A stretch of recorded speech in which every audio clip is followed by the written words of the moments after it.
What's up, A to Z Sports live on a Friday, and Jack Gentry is in once again here on the show as Zach is in Dallas. The Cowboys get a win last night on Thursday Night Football, so good thing for A to Z Dallas and the Cowboys get back on their winning ways, hoping the Titans can get back to their winning ways after the bye week. And Jack is in here with me this morning. We were talking about today one Titans offensive element that can get Ryan Tannehill back on track for the rest of this season. Obviously, the Titans need health. They need their players back. But one philosophy, one schematic element that can get Ryan Tannehill back on track this season after throwing a total of 5 interceptions in the last 2 games and the 2 losses against Houston and New England, and under 100 yards passing against the Patriots as well. Once we talk about that, we'll ask you guys how much do you trust Ryan Tannehill and Todd Downing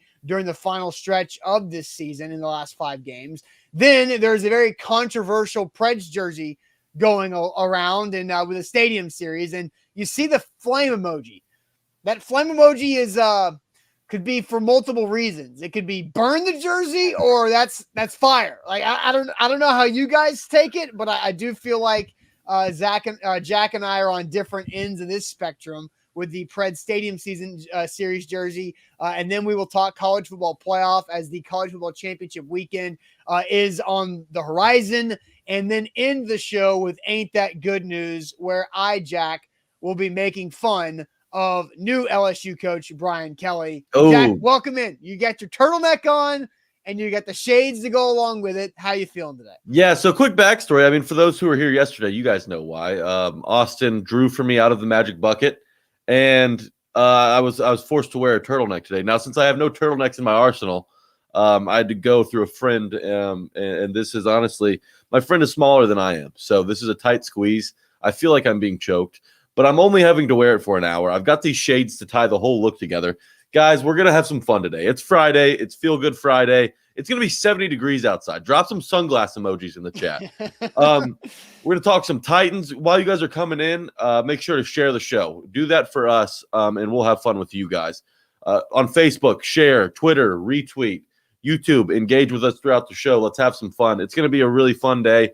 We're going to make fun of Brian Kelly, talk about these Preds Stadium Series jerseys, that they're very controversial. Maybe not so controversial. It's kind of been unifying. Most people have the same opinion. We'll get to that later. But first, we're going to start with some Titans. I'm happy to be here. Austin, let's end the week strong. Yep, let's get it going officially. Welcome into A to Z Sports, powered by BetMGM. I'm Austin Stanley. He is Jack Gentry in for Zach Bingham again today. Make sure you follow us all over social media as we're Nashville's on-demand sports talk network, and we go live every weekday morning at 8 Central Time on Facebook, YouTube, Twitch, and hopefully again soon on Twitter. But also hit us up on Instagram and TikTok. Got to thank our sponsors because they truly make it happen for our show, and they help out you guys. Renters Warehouse Nashville, the professional landlords in the area at renterswarehouse.com. Mandu, the Pulse of Fitness. Got a workout later today to send me to the weekend. Mandu.com. Your first workout is free.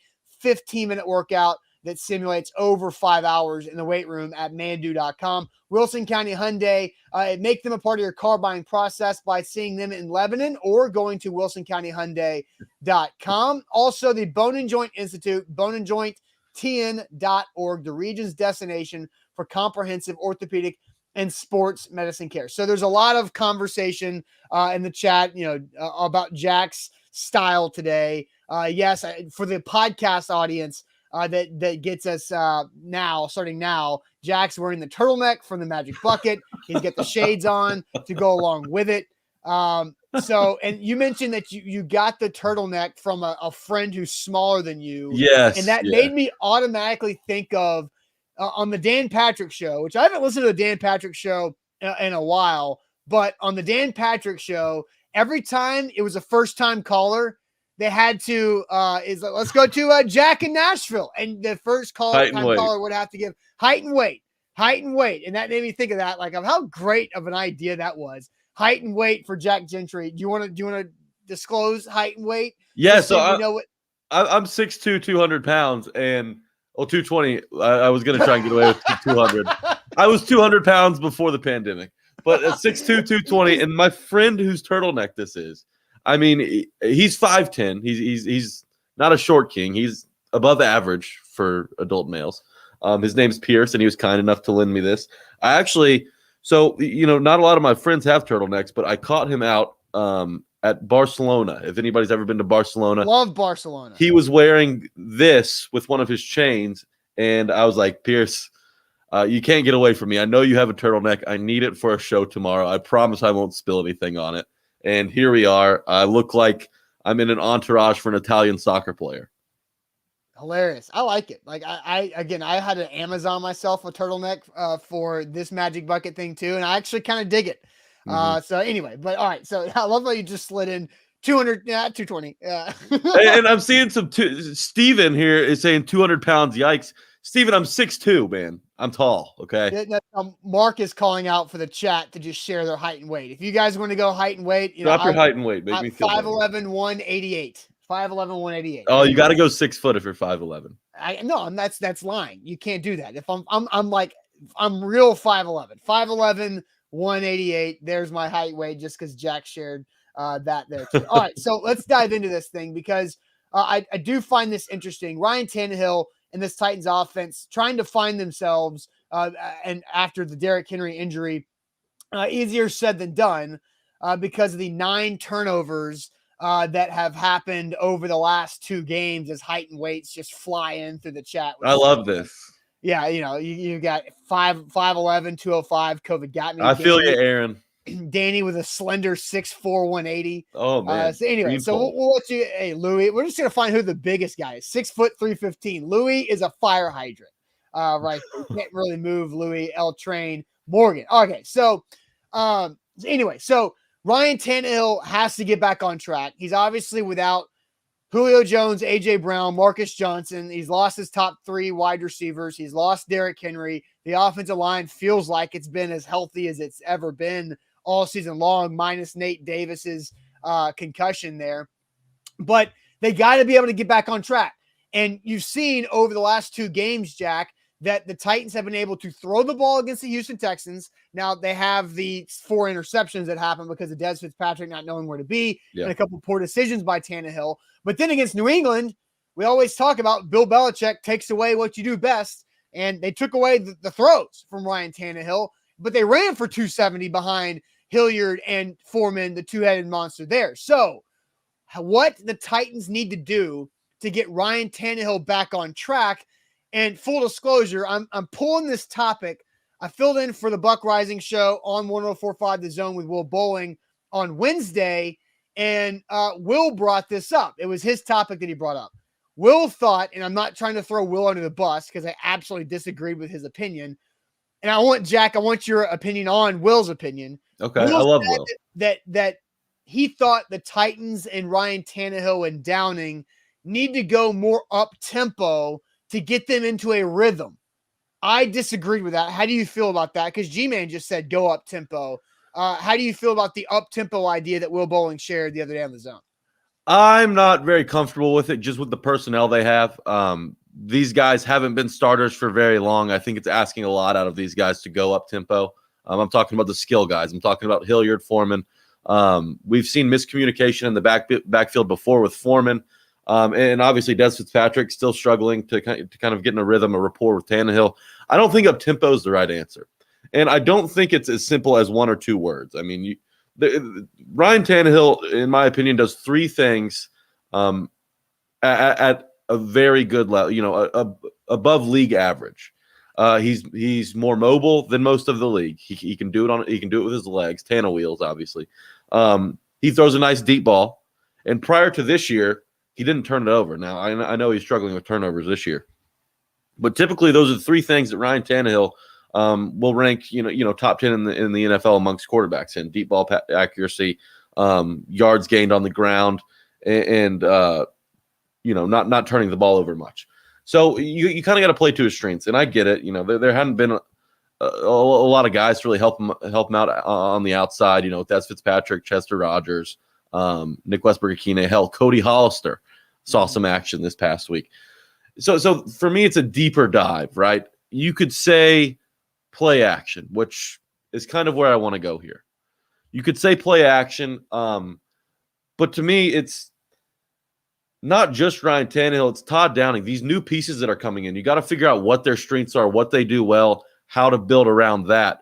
Because, I mean, just in the backfield alone, you've had Adrian Peterson, you've had Deontay Foreman, Jeremy McNichols, Dontrell Hilliard. Now you kind of have a 4-game sample size, 3-4-game sample size with most of these guys.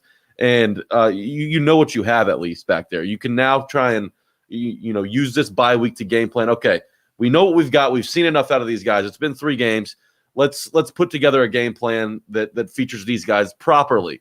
And, that's probably not Dontrell Hilliard getting 11 carries. And that may not even be Deontay Foreman getting 12 carries. McNichols back into the fold obviously changes things.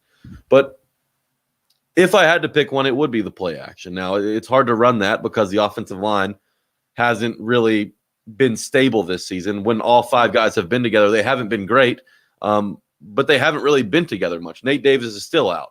Aaron Brewer's done a nice job filling in, but let's get those 5 starters back and let's get them playing at a level that we've seen them play for the last 2 seasons. So maybe time back there is an issue. But if you get that offensive line right and you can put Tannehill back there and trust him and trust that pocket for a few extra seconds, you'll have opportunities down the field, which he does at an above average level in the NFL. So play action to me, I think is the right answer. And, F Words Pod, for the Tighten Up podcast listeners, you guys know that F Words Pod is our mortal enemy, and we will do anything to destroy them. But they, a couple weeks ago, put out an interesting statistic, and this is strictly related to play action. So, in wins, most of the time, you'll see a play action percentage rate, of over 30%. Right. The 4 games that they've lost, this does not factor in the Patriots game, but the 3 games that they had lost coming into that, the Titans ran play action only 11% of the time against Arizona, only 21% of the time in week 4 against the Jets, and 9.6% of the time against the Texans. So that's just simply not enough. You got to run that thing. You got to run play action close to 30%. That's where we should. You see in the wins, it's 31, 42, 34, 31, 40, 33, 36. The win against the Saints just at 23%. So, I mean, it's clear, and I brought this stat up to Zach, I guess it was a couple weeks ago, or it was after the Texans loss, when F Words Pod put that together. And obviously the story of the game, for the Cardinals game, doesn't allow the Titans to run play action when you're down by 3 trailing scores, yeah. right? No one's gonna. The defense is not gonna bite, in the run game because. But again, when the Titans are down 12 points to the Texans, keep running play action. Yeah, you can't give up on it. You have to think, and that's how they were able to. And I'll throw this back up there. That's how in week 2 they ran it 31% of the time. They were down 2 touchdowns to the Seahawks or more for the majority of that game, but Todd Downing stayed with it. Austin, keep that graphic up for 1 second. I want to point something out. And look at what the Titans did in these wins. 31, 41, 34, 31, 40, 33, 36, 30, what are they at? 36, yeah. So in most of these wins, all of these wins besides the Saints game, which they ran play action 23% of the time, they were 7 for 7 on that. Yeah. Over 30% of the time seems to be the key ingredient for this Titans offense and what they can do in play action. The problem is defenses aren't really, putting 8 guys in the box to stop Deontay Foreman or Dontrell Hilliard, right? They're not stuffing the box. Tannehill's unable to suck the defense in because the guys in the backfield really aren't much of a threat on the ground. Now, they gashed the Patriots, but the Patriots said, you know what, run the ball as much as you want. Tannehill's not throwing this football today. And under 100 yards passing for an entire game, you saw that it worked. Bill Belichick, that's kind of been his formula. We'll see if it works against Josh Allen. But for the Titans, 30% play action, I think, is your sweet spot. Got to get back to that. Can't give up on it early. And there needs to be, even if you're still down 2 touchdowns in the second half, you don't have to freak out and go away from play action because that helps you get back into it. And play action also helps out your lesser than wide receivers to create some separation too, because those guys are able to benefit off of linebackers creeping up on a play action or safeties, pausing in the play action just to give that split extra second of time for Nick Westbrook-Akine, Chester Rogers, and Cody Hollister, Des Fitzpatrick, whoever it might be out there. So there's another thing too, Jack, that I think is important, and we'll go ahead and ask our question to everybody here with Todd Downing and Ryan Tannehill.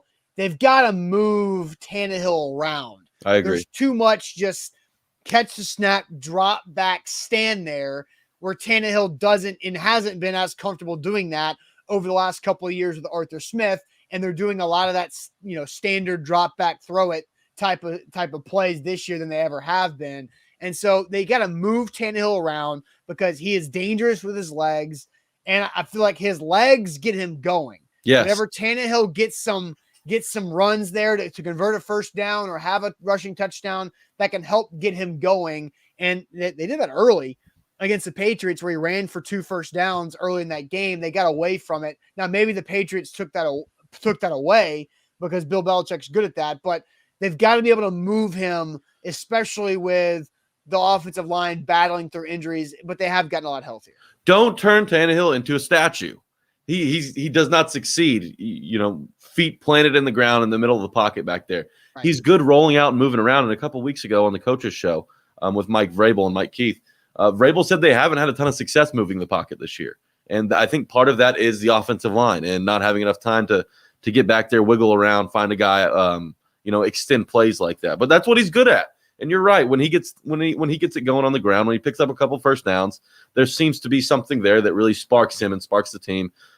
You got to find a way to use those legs, because to have a mobile quarterback, what good is it to just keep him in the pocket all game? Let him roll out, let him make plays with his feet. That'll eventually, just like play action, that'll the defense has an extra thing to think about with him moving out. That maybe some guys come up and something comes open across the middle. It's you got to play to Tannehill's strengths, and I think Downing realizes that. And Louis Chesney with maybe the most philosophical comment he's ever made. He just says, "Yes, statues tumble nowadays." It's a new era. That's the way the league's going. You got to have a quarterback that can get it done with his legs. Oh, that's a great comment. Statues tumble nowadays. Yeah, they do. For a lot of different reasons, statues have been coming down across the country and across the world these days. All right, Jack, here's the question that we want to get to people. How much do you trust Ryan Tannehill and Todd Downing during the final stretch of the season, 1 through 10? So maybe you trust Tannehill, maybe you don't Todd Downing. So you got to give us a combined score. How much do you trust Tannehill and Downing together through the final 5 games of the season for the Tennessee Titans? How much do you trust those guys? And we'll read your comments, but real quick, let me tell you guys about our friends at Renters Warehouse Nashville. They are the professional landlords in the area. Simply go to renterswarehouse.com to find out how much your home can rent for. There's multiple ways that Renters Warehouse can benefit you, starting with creating extra cash flow for you and your family by renting out your property instead of just selling it. Selling it's a one-time transaction. That might be for you, but there's a bunch of different ways you can rent it out and let Renters Warehouse do all the work for you. And if you want to get retirement plan ready, you can do that by owning rental property and getting into rent estate. And that is with the pros at renterswarehouse.com. Guys, as I get the graphic up here, I want to talk to you guys about BetMGM. It's the king of sportsbook. Use promo code A to Z Sports, and new users, you'll get a risk-free bet up to $1,000. But you got to do a couple things. You have to download the app. So download the BetMGM app, whatever app you're using currently, ditch it, go to BetMGM. There's much more selection, much more variety. Same game parlays. There's a ton of stuff that BetMGM has that others don't. Use promo code A to Z Sports after the app has been downloaded. After you use A to Z Sports, new users, you'll get a risk-free bet up to $1,000. That's a stack of cash, guys. Take advantage of this offer. Make sure you download the BetMGM app, use that promo code, and cash in on this this risk-free bet up to $1,000. All right, yeah, that's right. Here live on this Friday show, Jack Gentry is in for Zach Bingham today. Here's the question: is how much do you trust Ryan Tannehill and Todd Downing during the final stretch of the Titans season 1 through 10? I'm going to go ahead and read some comments here. Drew says 7. Alex says solid 4. Nick Martinez says 6.5 over on YouTube. Steven says Tannehill 100, Todd Downing 0. So we're gonna have that math be right there at a 50. I'm kind of backwards on that one. Oh. Not necessarily 100 to 0, but Derek says, just look at Ryan's overall stats in Miami with no protection. He sucked. When he got here, wasn't being sacked every other play. He was great. The O-line has failed him. I think it's more complicated than that. David says 17%. So we're playing 1 through 10. So 17% that would be a 1.7. Yes. We just move the decimal and we're good, right? That's all you got to do. It's a pro score. Aaron says 5. Need to see more. Steven says 5 because of Tannehill and Downing split. Ronnie 6.5, 4.9 from Danny, who's avoiding that fence. That a boy, Danny. Deborah says 7. My trust in Downing lowers the score. G-Man saying 60 Tannehill, 40 Downing.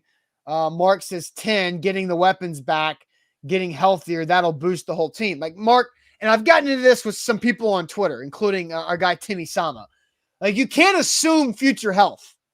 Like, you can be more confident that the Titans will get healthier, but it's with what's happened this year for the Titans, you can't assume future health for Julio Jones. I don't know if you can assume future health for Bud Dupree, because Bud Dupree's been playing and he's missed 5 games now this season because of the same knee injury that he tore a year ago. So it's hard to just say like this, like Mark is saying 10 because you're getting weapons back. Like, you hope they're getting weapons back. Yeah. Maybe they'll get some of them back, but you can't assume that completely to go up to a 10. For me, Austin, I'm going 6.8. 6.8 is my trust level. Okay. And there's a couple things that factor in. First, you got to look at the schedule. I mean, there are no world beaters left to play for the Titans. You get the Jags at home after a bye. You go to Pittsburgh on the road. San Fran comes to town, a hot San Fran team, but they've got a couple weeks to cool down. Jimmy Garoppolo. Miami also is going to follow San Fran. They're going to be in Nissan Stadium. Then you finish on the road at Houston in a situation where Houston may not even be playing to win.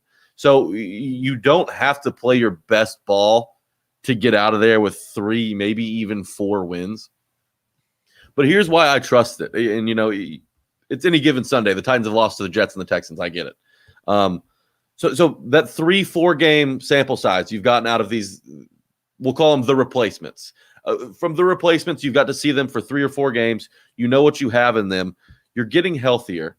Julio could be back as early as Jacksonville. Then you get, he'll be back Jacksonville. And then A.J. Brown eligible to return week 16 against the Niners. I trust Todd Downing and Ryan Tannehill to come up with a plan over the bye week. I'm going to use an overblown phrase, but water always finds its level, right? Ryan Tannehill over the last 2 weeks in this Titans offense have turned the ball over 9 times. That is something that I don't think is sustainable. I don't think the Titans offense will continue to turn it over 4.5 times a game. I really think that they're going to come up with a game plan, keep it simple, stupid, KISS, right? For Ryan Tannehill, he knows he's probably been forcing the issue. He knows he doesn't have the talent outside. He doesn't have the talent behind him like he used to. And maybe he's trying to overcompensate, make up for what the Titans are lacking in playmakers by trying to do too much himself. I believe that Todd Downing, Ryan Tannehill and Arthur Smith had almost like a telepathy, right? Arthur Smith kind of knew exactly what Ryan Tannehill needed. Ryan Tannehill knew what to expect from Arthur Smith. It's the first year in the system, and I get that Todd Downing was an in-house elevation, but it takes some time to work through these, and maybe a week off where you just get to look around the room and say, okay, I'm comfortable and I know what I have here. No more experimenting, really. Hopefully, fingers crossed, nobody else gets injured because they're kind of running out of options. Yeah, but he can't afford it. He looks around the room and he knows what everybody can do now. After this stretch playing without the stars, he knows what this group of the replacements are able to do. I believe that they'll patch it up and put it together after this bye week. And talk about a get-right game. Jacksonville at home after the bye, they need confidence. They just need to see a basket go through see the ball go through the hoop. And I think that Jacksonville game will do it for them. And really from then on, hopefully positive momentum starts rolling and you get continuity when these guys come back. You'll get to have them for a few games. I think the Titans can put together a 4-1 stretch to end the season. 5-0 is probably a lot to ask. Even though these opponents, none of them may make the playoffs. The Niners are vying for that one of those last wild card spots in the NFC, but none of these guys are teams that you have to play your best to beat. I'm with you. Jacksonville can be a get right game, right? Like Yeah. we kind of thought the Texans could Confidence be a get right boost. game too, and it just everything tumbled and just crumbled. The Too. Jacksonville Jaguars are the NFL slump busters. Whenever things are going bad, and you see Jacksonville on the schedule next, you go, okay, deep breath, we'll get it back together. They're kind of like a trip to the therapist, right? You go in with a lot of problems, and after playing Jacksonville, you leave feeling better about yourself. Yeah, and MB says the other way around. The Titans lose to bad teams. The schedule presents zero It's any assurance. given Sunday. MB's right. I mean, Texans and Jets, that's always going to haunt the Titans. Yeah. Now, Trevor says that speaking of the Jags game, he'll be there. Austin, how early do you guys get to the mainstay on game day?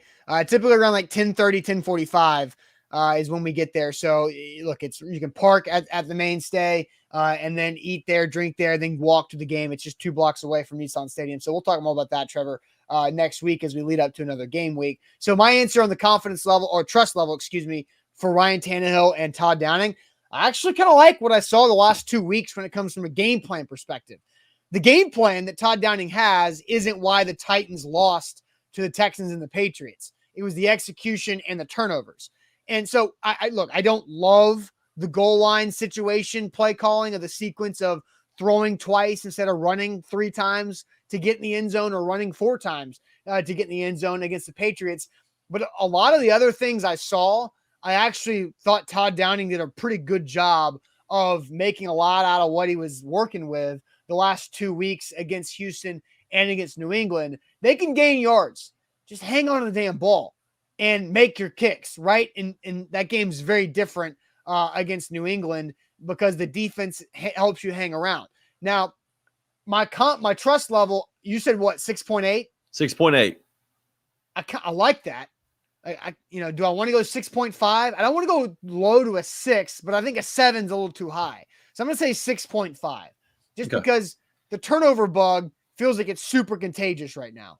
And every time something bad happens, it feels like there's another bad thing to follow. And so they got to nip that in the bud and get past this contagious period, and maybe being the bye week helps them get over that. But it feels like, you use the basketball reference of you just got to see it go through the hoop. Well, bricks are also contagious. And when everybody starts missing shots and now there's a little bit of tensing up going on, I feel like that's what's happened the last couple of weeks too with these turnovers. Yeah, but what happens when that happens? You look to your leaders, right? You look to the veterans in the locker room, and they've got to get you right. That's on Tannehill. That's why I think this is more on Tannehill to get his side of this right, more so than it is on Downing. Like you, I also believe that Downing working with some of these guys. Downing did not assume that he's going to have to draw up game plans for including Dontrell Hilliard, Deontay Foreman, Nick Westbrook-Akine, Chester Rogers, all these guys that we've been talking about for a few weeks. It's made it tough on him as well. I just think that Tannehill's got to do his part and not try and do too much. A big part of why the Titans offense has looked so good the past 2 years too is the defense has set them up for success. Last year, the Titans defense had the most takeaways in the NFL. This season, they started hot, but in the last few games, they haven't really been able to set the Titans offense up with very good field position. So they go hand in hand. Getting some of these linebackers back, I think, will help the Titans offense. And you just got to find the end zone. In the red zone, they've been struggling. For me, Todd Downing, the biggest area of improvement has to be performance in the red zone. You got to get 6. You can't settle for 3. Mm-hmm. So we're going to need to see a more – I don't really know. Just come up with a better plan inside the red area. Inside the 20, I need to see him move the ball around. And really that 4th and 2, 4th and goal from the 2 RPO decision last game really stuck with me. I think he needs to see one go as well. I think he needs to see a 4th down, a 4th and short, maybe a little trick play, a gadget play go his way. It's hard to instill confidence in this offense right now with the guys they have out there and the way they've performed. Yeah, I mean, I agree. And somebody just said, Chuck said they need to score in the opening drive. They've only done that twice in 12 games, and that's 10 points, a field goal, and a touchdown on the opening drives, all they've been able to do. All right, A to Z Sports here live on this Friday. Jack Gentry is in for Zach Bingham. Now we're about to get to something that's been super polarizing. Okay. And these Preds jerseys, people hate them or they like them. And we are split on this. So we want people to stick around. We're about to show it big on the screen. Do you like these new Preds jerseys or do you want to absolutely burn them? Do you like the Preds jerseys or do you want to burn them? But real quick, let me tell you about our friends for a couple of years now at Wilson County Hyundai. Payne Bone and his team do a great job of helping you find the right car. And right now, it's tough to find the right car. There's not a lot of vehicles out there on the lots. But trust Payne Bone and his team at Wilson County. That's the wrong graphic. At Wilson County Hyundai there to get you in the right car for you. WilsonCountyHyundai.com. Check them out in Lebanon. Trust them. Guys, they're legit. If it's not on the lot, they'll go help you find it. If it is on the lot, they'll help you get in it. They'll even give you that 24-hour test drive to see how it feels when you wake up the next morning, to see it in the driveway or in the garage and how it looks. WilsonCountyHyundai.com is where to go. Here's how you can afford to buy a new car. Download the BetMGM app, use promo code A to Z Sports, and you'll receive a risk-free bet up to $1,000. This is for new users, so that means if you've been using other sports betting apps and, maybe you're down on your luck. Maybe you just need one. You need a risk-free bet, a win-win scenario for you. Download the BetMGM app, use promo code A to Z Sports. It's championship week, guys. I think everybody's going to have a lot of action out there, but BetMGM will have you covered. In-game props, the same game parlays. They've got a ton of options. The variety is immaculate. But you have to download the BetMGM app and use promo code A to Z Sports to be a part of this. You'll receive a risk-free bet up to $1,000. Let's make money on championship week. Yeah, let's do it together. We're going to talk some college football championship games here coming up in a second, but let's just get to it. Let's get to it right now. Here it is. The stadium jerseys, the Stadium Series jerseys. Do you hate it or do you love it? And Jack, I'm going to go ahead and let you go to the comment section to see what the people are saying, but those are the jerseys. They were super polarizing on Twitter and on Facebook and on Instagram when Alex Doherty posted this yesterday. So I'll let you go to the comment section. Derek says the Preds jerseys are awesome. He's going to order one as soon as possible. G-Man doesn't have the same opinion. He wants to burn them. And it looks like something Jim Harbaugh would design. Yeah, that blue and maize. It kind of does, doesn't it? We have Jason says he loves them. Let's see. We're going to keep going, and we're going to find. I'm actually surprised at what we're seeing. Alex Doherty. That bad man. Graphic designs is my passion. The person who designed these jerseys. I mean, so there's a lot of mixed opinions, and it's burn. Same guy says burn them 3 times. They break so many artistic rules. These jerseys are Liz. Comment. That's intern Liz. That is Liz. Intern Liz, who actually found a video of Zach and I in 2016, early A to Z days yesterday, that made me cringe. So Liz, what are the artistic rules that they're breaking? I'm guessing one of them is that Smash and Ville go over the yellow lines. That's one that I'm expecting. Yeah, it's too much blue. Bobby Dingman. They look good as a novelty item, just not for game use. Oh, here we go. They okay. So I like them. I like them. I think I'm also a navy guy. I like the color navy. I wear the color navy a lot. Just in what and so they're still on the bottom of the screen there, but so maybe it's the navy in me. I like that color. I immediately liked them a lot, and I feel like everybody else has been dumping on them, and it makes me feel very questionable about my style. So when uniforms drop on the internet, it's important to not read the comments, right? You don't want to be influenced. Just look at them yourself, make your own opinion. Yes. And then you go to the comments. So for me, my process was I looked at them, absolutely hated them, looked to the comments, everyone agrees they hate them. Keep it simple.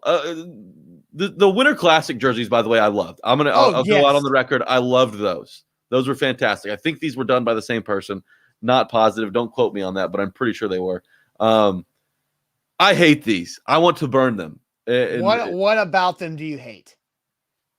Well, to me, there's a couple things that make the Preds jerseys look sweet.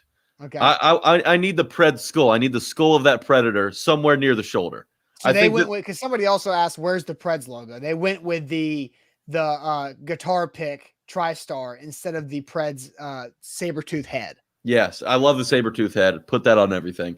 But for me, these look like beer league hockey jerseys from the team that finishes fourth in the old man's league. I mean, these are not visually appealing to me.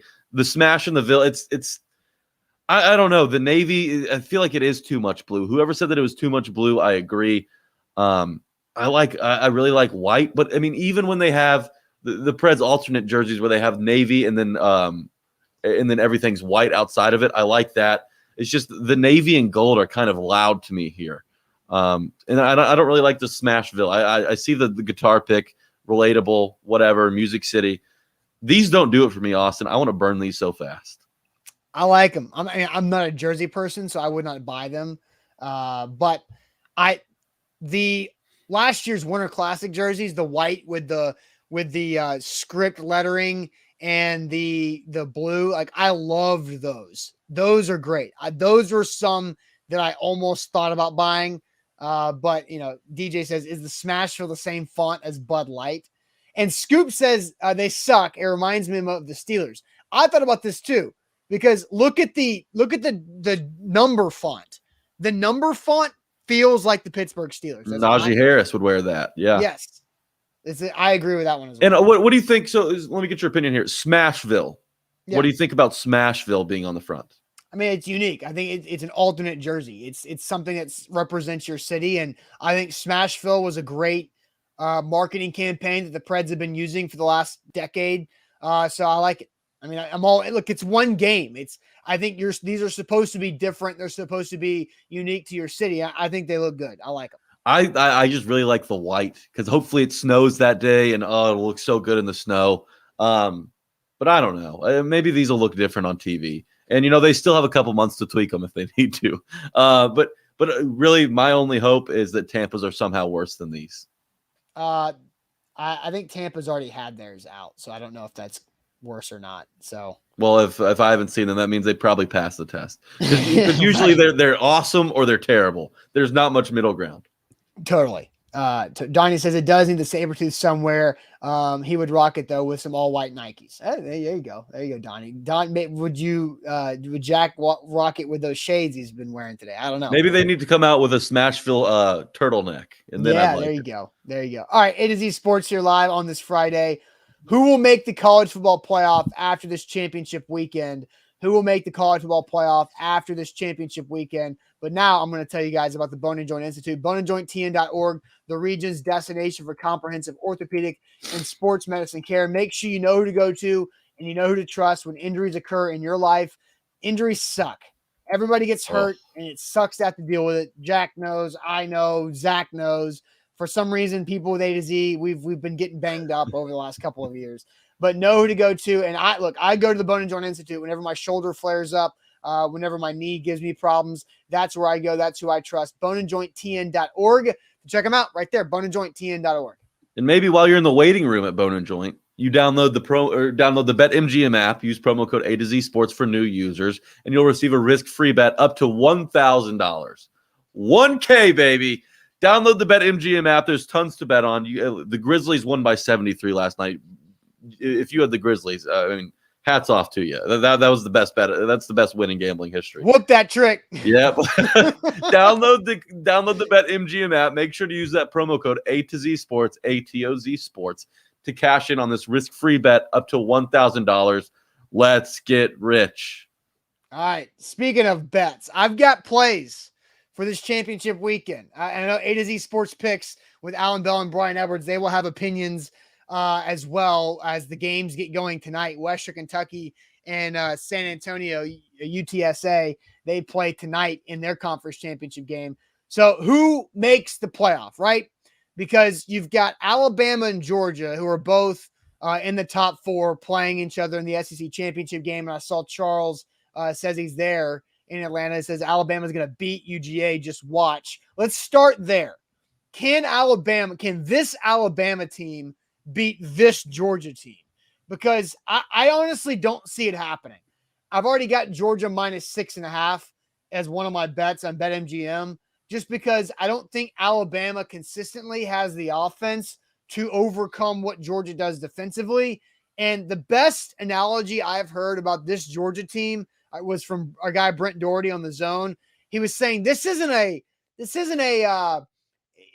python. It just wraps around Slow you death. and slowly squeezes you to death. This isn't a cobra that strikes you and kills you with one bite. And so Alabama's offense is not consistent enough to be able to resist the python squeeze that is the Georgia defense. How do you feel about this game? Georgia hadn't played anybody, Paul. Who've they beaten? I mean, Clemson, the first game of the season, Clemson has significantly underachieved. You beat a ranked Kentucky team, a ranked Arkansas team. Both of those teams fell completely off a cliff. To me, I think that we really, whether it's at the top of your mind or subconsciously. What you just said, though, you talking about Auburn and Arkansas fell off a cliff? Well, no. I said Arkansas and Kentucky. Oh, okay. But Arkansas gave Bama a game like 3 weeks ago. Yeah, they did. But I mean, those wins were also very early in the season. I'm just saying that I think Arkansas was also on fire. Arkansas was a top 10 team. I understand, and I like KJ Jefferson and that receiver Georgia they have. Smoked him out. But Austin, I think everybody has the same question about Georgia's offense. Is Stetson Bennett good enough? I mean, is Stetson Bennett good enough against an elite defense? Now, Auburn was his big test, and he passed that test. But I just have worries about him. Why is he so much better this year than he was last year? And I get it. He's just like, okay, every time I watch Stetson Bennett, I doubt him. I'm like, this guy's not any good. He doesn't do anything extraordinary. But he's good. I don't know why, but he's good. He just gets things done. He picks up first downs. He throws touchdowns. He's smart. Like, he rarely takes sacks. He finds a way to get rid of the football, to not kill his team. So he just knows how to get it done. Yeah, I just don't trust him. They've got a good running back, James Cook. He's pretty solid back there, and that defense is, it's one of the all-time greats. I think you're going to be talking about that defense for decades to come, but that's if they can win it. Georgia just has not had the killer instinct, right? I'm just saying they haven't won a title in quite a while. They don't have the killer instinct, but they don't have to win to make the playoff. And for Bama, you're going to get a desperate Bama team. And I know that Georgia wants to win the title, but Georgia already knows that their ticket to the college football playoff is punched. Bama desperately needs, they'll scratch and claw to get this win. After a close game, they just saw their life flash before their eyes against Auburn. They may have a second lease on life. I just think that Alabama's offense does more for me than Georgia's offense. I get it. Both defenses are pretty good. Georgia has the better one. But Alabama's going to really have to overcome Jamison Williams being suspended for the first half. He's good. No, he can play. He's good? Yeah, okay. That targeting happened in the first half. Okay, game, good. So okay. he's good. I just don't, for the life of me, understand why he's on the punt team. But Georgia's 6.5-point favorites. Now, this is either the biggest trap bet of the week, with Alabama catching 6.5 on a neutral site against Georgia, or the easiest bet of the week. I think that Bama covers and wins. I think Bama wins outright. Stetson Bennett, huge question marks. Let's see how he performs with the lights on. I want to see him in the SEC championship. How many points does Bama score? How many points? 17's the max, right? Tennessee scored 17 points on this team. That's the max. I think Bama puts up 24, and I think that gets it done. So you're thinking like 24-21, 24-20, something like that? 24-20. 24-20. I think they win it late. I don't think Stetson Bennett does enough. I just don't trust him. I don't trust Stetson Bennett, Austin. I just think Georgia's too good. You look at Georgia hasn't been tested. It's because they're just dominating everybody. And now I do agree. How does Georgia react if they're in a game in the fourth quarter? Like, how do they stack up and play better, or do they kind of get tight butt and make some mistakes? And we have no idea.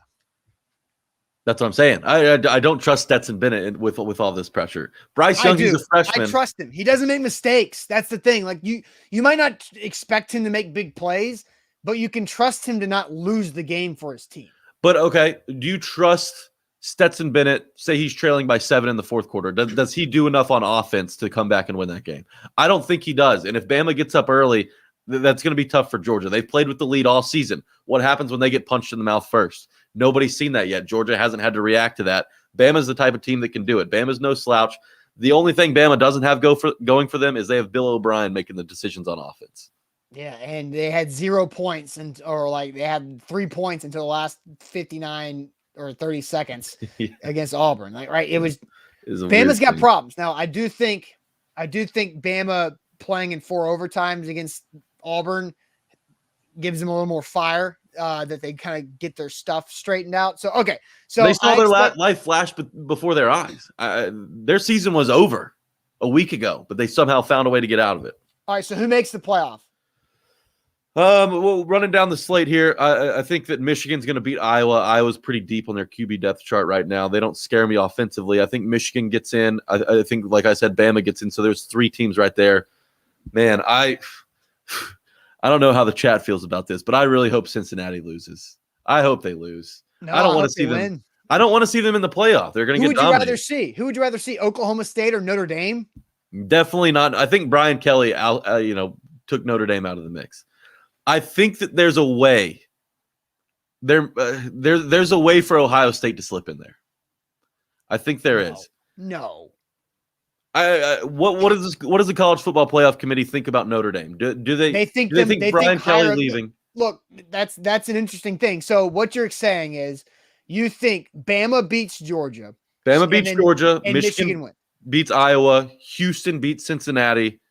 And Baylor beats Oklahoma State. Now, it's a lot to have happen, obviously, which, I mean, if you're the 7th seed and you're not playing, you're going to need a lot of help to get in there. If you're ranked 7th, I should say. But to me, I think Georgia, Bama, Michigan. I don't think Oklahoma State has that killer instinct either. I just can't see them in the playoff. When I envision the college football playoff this year, I don't see orange and black. I don't see a mullet on the sideline. Here's what Give me Ohio State wild card. Here's what I want to happen. I want Georgia, Michigan, Cincinnati, Oklahoma State. I want fresh blood. That's what I want. I don't want the same damn teams we watch every year. Now, thank God Clemson sucked this year because I needed that because Dabo needed to be knocked down a few pegs. But I don't hate Michigan. I'm intrigued on what Cincinnati can do. Oh, right? I hope they lose so bad. Oh, I don't want to see them in the playoff. I want to see them in there. Let them make the playoff so we can see how they stack up. Give them a shot. But it's going to go just like it always does. You don't know that. The history is on my side here. I mean, even Notre Dame, when they get in the playoff, they get obliterated. Imagine what Cincinnati's going to do. They don't have the same recruiting pool. Beat Notre Dame with their head coach. At Notre Dame. Does that not give you more confidence in Cincinnati? No, Notre Dame's just not an impressive win to me this season. What would be best for college football is Georgia 1, Michigan 2, Cincinnati 3, Oklahoma State 4. So you get Michigan versus Cincinnati, and then Georgia versus Oklahoma State. Those are your semifinals. Jack is smoking something crazy. And David says, suck it, Austin. Dabo is awesome. No, Dabo is cringe. Dabo makes me cringe. Dabo sucks. I hate Dabo. Oh, I used to like Dabo Swinney, but he's too much. He's a hypocrite. Way extra, and his stance on the NIL stuff is just disgusting. Stupid. Yeah. So I mean, there's a lot of stuff that needs to happen, really, for my thing to go correctly. I need Cincinnati, Oklahoma State to lose, and Ohio State and Alabama probably, and Notre Dame to get downgraded. I think that Notre Dame had one game this week. They played Brian Kelly, and they got smoked. I think that they're going to fall a little bit. I don't know. Or did they win? In the college football playoffs eyes, they just lost their head coach. Long term, they may win. Yeah, that's what I'm saying. Long term. And by the way, who is more sick to their stomach than poor Clark Lee? I mean, they promote the guy, Marcus Freeman, to take over Notre Dame. He was the DC this year. He was only the DC because Clark Lee left his post to go to Vandy. Yeah. Clark Lee's now stuck at Vandy. Marcus Freeman on cloud 9 at Notre Dame. I don't know, but I'll tell you what. I am pulling for Houston this week. I want to see Houston win, and man, a Michigan collapse always gets me going. But I think they've got it. They're 10.5-point favorites. I think they've got it. The only other team that really plays of any significance, Oregon goes to Utah. Utah beat Oregon in the regular season. Oregon's plus 2.5. No matter what, I think they're out. They've got some pretty tough losses. Stanford and Utah. They got dominated by Utah in the regular season. So, all right, I've got 3 bets for the championship weekend. I thought I had 4, but I actually have not taken Georgia minus 6.5 yet. So, in my BetMGM app, I've already jumped on Houston, Cincinnati over 53.5. Western Kentucky tonight minus 1.5. That line's a little sketchy. I think Now the toppers may be right. Up to 3 or 3.5. By the way, that Western Kentucky offense is humming. Yeah. They're fun to watch. I've also got Louisiana plus 3 against App State at home. Now, Billy Napier is coaching in this game. So Louisiana plus 3 in Billy Napier's maybe last game. Is he distracted though? That's a game I want no part of. I think they go out there and dominate App State. I think Louisiana is a better team. I think this is the going away pizza party for Billy Napier, and they go out there with a big win. And they're catching 3 points at home. Louisiana plus 3, Western Kentucky minus 1.5, and over 53.5 for Cincinnati, Houston. Those are my 3 plays so far. I'm going to watch A to Z Sports Picks later today at 2 p.m. Central with Alan and Brian to see if I need to add to that or not. But that's my play.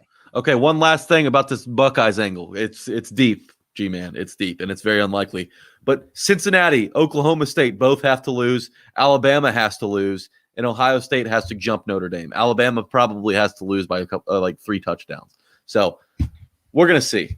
It's just what I want to happen. I think Ohio State's offense is too fun to keep out, but they blew it last week against Michigan. So we'll see how that all that shakes out. But that's who I want.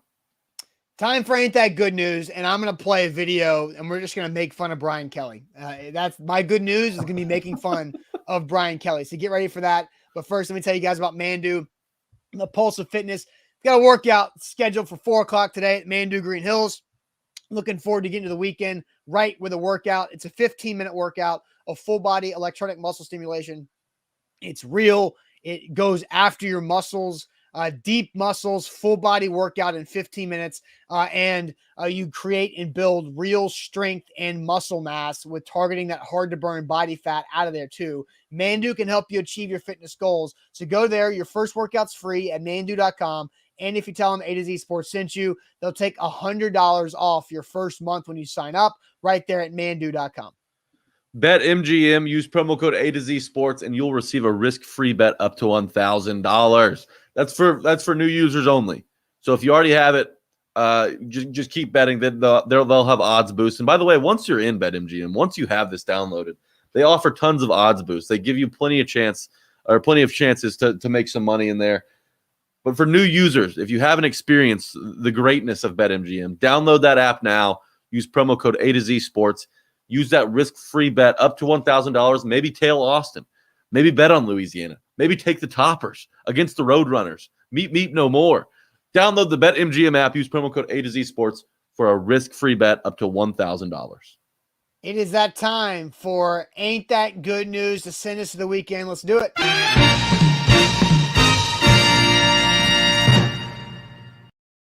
All right, Jack, I'm going to let you go first, and then we'll check in any other comment.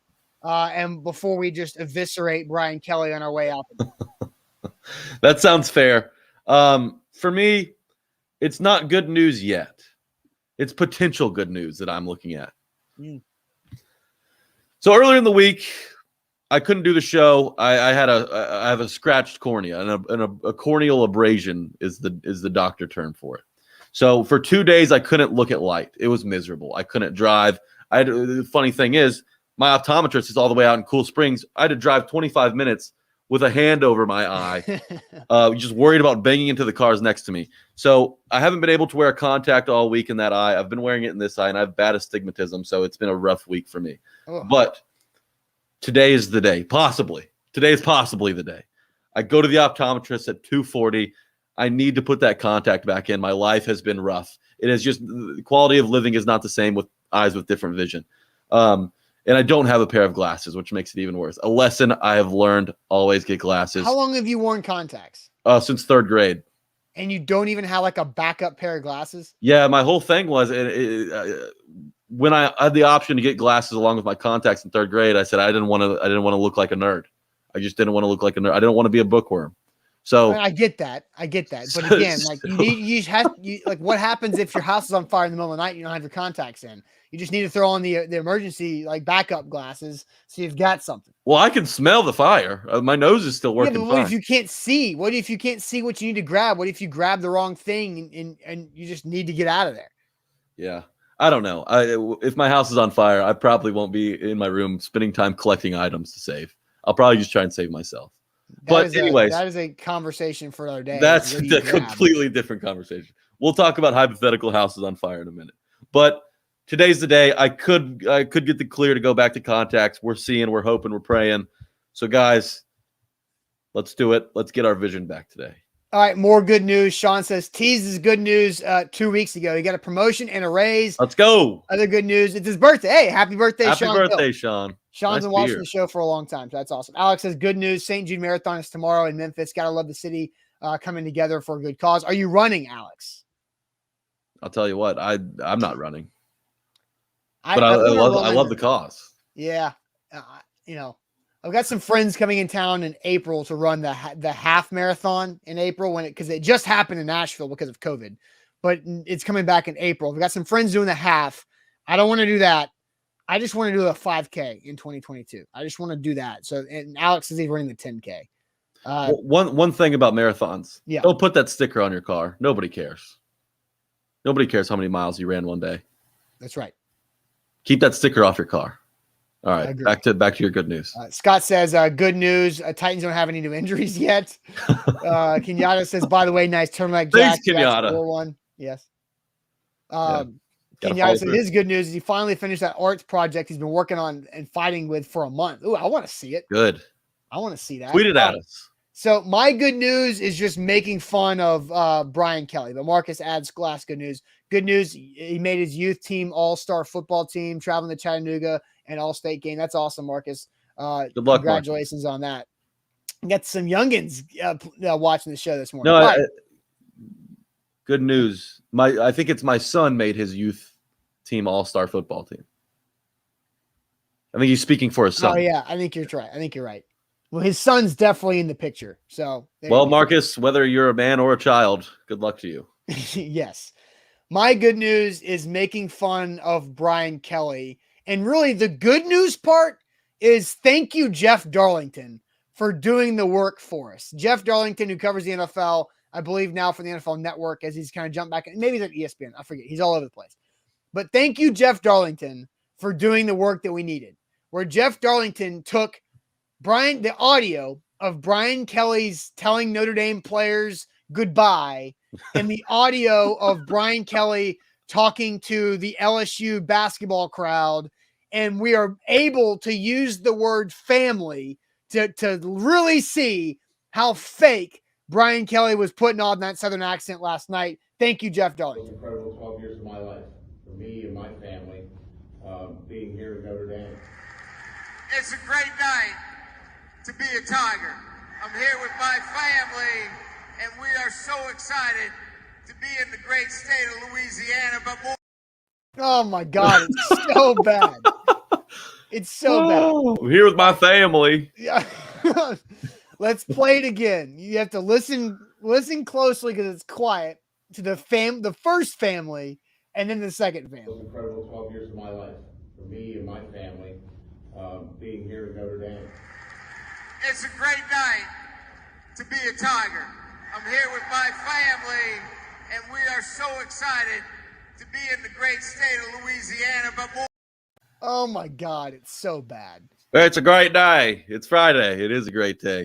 Man, is Brian Kelly, now that Urban Meyer's gone, the most unlikable coach in college football? Yeah. I think so too. I can't stand him. I mean, he is go Tigers. And then there's a story from his time at Central Michigan, right? With Robert Saleh and Matt LaFleur, both NFL head coaches.